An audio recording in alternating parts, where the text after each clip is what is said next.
دیکھو مجھے پتا ہے کہ ماحول بہت برا ہے, بس میں 2-3 جملوں میں اپنی بات کو سمیٹ رہا ہوں. اس زمانے میں برائیوں کی لت پڑ جاتی ہے لوگوں, انٹرنیٹ پر فحش فلمیں دیکھنے کی عادت پڑ گئی ہے بعض لوگوں کو. یہ 2 قسم کے لوگ ہوتے ہیں, ایک وہ جو دیکھ رہے ہیں مزے اڑا رہے ہیں, جو کیا کر رہے ہیں یار لائف کو انجوائے کرو, زنا بھی کر رہے ہیں مزے اڑا رہے ہیں, اور پتہ نہیں کیا کیا الٹے سیدھے کام ہو رہے ہیں, مزے اڑا رہے ہیں. ایک وہ ہیں جو یہ کر تو رہے ہیں لیکن ساتھ ساتھ خدا سے ڈر بھی رہے ہیں. سمجھ میں آ رہی ہے بات کہ نہیں آ رہی, کہ یار میں یہ غلط کر رہا ہوں. مجھے معلوم ہے بہت لڑکے فحش فلمیں دیکھتے ہیں پھر آ کے روتے ہیں کہ یار مفتی صاحب ہم چاہتے ہیں عادت چھوٹ جائے مگر چھوٹ نہیں رہی ہے. ہمیں پتہ ہے یہ غلط کام ہے, زنا غلط کام ہے, ہم چاہتے ہیں عادت چھوٹ جائے, چھوٹ نہیں رہی ہے. تو یہ دوسرا طبقہ ہے جو برائی کو برائی سمجھ کے کر رہا ہے, اس پہ خوش. بولو یار سب, میرا بھی تو گلا ہے نا, میں بھی تو گھنٹے سے چیخ رہا ہوں, اور ابھی میرا ایک اور بیان بھی آگے جا, تو جب میں چیخ رہا ہوں تو تھوڑا سا آپ بھی چیخ لو. گھر میں جا کے جیسے بات کرتے ہو نا بیوی سے, ایسے یہاں بیٹھ کے چیخا کرو بیٹھ کے. تو 2 قسم کے گناہ ہیں, گناہ گار لوگ ہیں. ایک ہیں جو ان گناہوں میں مست ہیں, وہ مذاق اڑاتے ہیں, بھائی مولویوں نے پابندیاں, بھائی یہ مولوی کچھ تو اور بےہودہ الزامات لگا رہے ہوتے ہیں. دوسرا وہ گناہ گار ہے جو گناہ کر رہا ہے لیکن اس کو احساس ہے کہ یہ اچھا کام, بولو نہیں, اس کو احساس ہے کہ میں غلط کر رہا ہوں, اور اس احساس اتنا کہ وہ چاہتا ہے کہ میں چھوڑ دوں, وہ چاہتا ہے کہ میں چھوڑ دوں. تو اس کے لیے بھی اللہ کی طرف سے رحمت ہے کہ جو چاہتا ہے نا, چاہنے میں سیریس ہو, وہ ٹوپی ڈرامے والا چاہنا نہ ہو.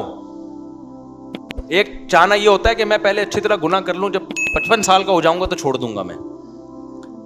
جب دانت ہی نہیں بچیں گے تو بادام کھانے کی سے توبہ کی تجھے ضرورت کیا ہے بھائی؟ گناہ سے توبہ اس وقت ہے جب گناہ کا جذبہ ہو. 55-60 میں تو کیا کرے گا تو, کیا تیر مار لے گا؟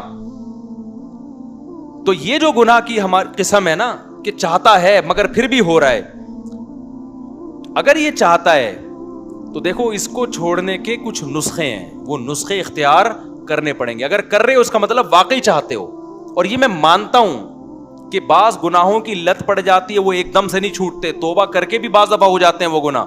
لیکن جو اولو العزم لوگ ہیں نا, وہ ایک دفعہ توبہ کرتے ہیں اور ایسا اپنی زندگی سے اس کو نکالتے ہیں کہ دوبارہ اس کی طرف کبھی نہیں لوٹ. ایسے مضبوط لوگ بھی ہیں لیکن ایسے بھی بیکار لوگ بھی ہیں.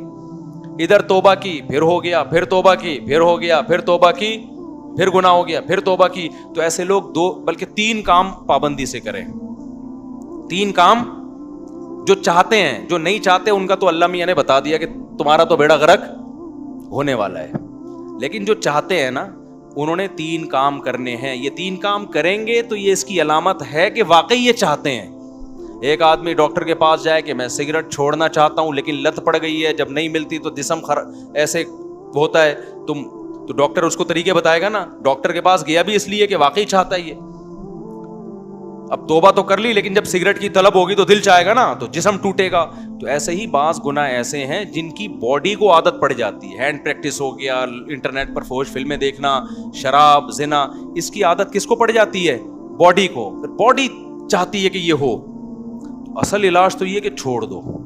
جب چھوڑو گے تھوڑے دنوں میں باڈی چاہنا, بولو, ختم. کیونکہ عادت بھی تو آپ نے کر کر کے ڈالی ہے نا, تو چھوڑ کے چھوٹ جائے گی یہ. لیکن اگر پھر بھی ہو رہا ہے گناہ تو 3 کام پابندی سے کرو اگر گناہوں کی لت پڑ گئی ہے. پہلا کام کیا کرنا ہے؟ جب بھی ہو جائے توبہ لازمی کرنی ہے, اس پہ اطمینان کر کے بیٹھ نہیں جانا کہ اب ہو گیا تو چلو یار اب تو ہو گیا, اب ایسا ہے کہ 25-30 مرتبہ اور کر لیں تو پھر دیکھیں گے کیا کرنا ہے ہم نے. سمجھ میں آ رہی ہے بات کہ نہیں آ رہی؟ ہو گیا تو فوراً کیا کرنا ہے؟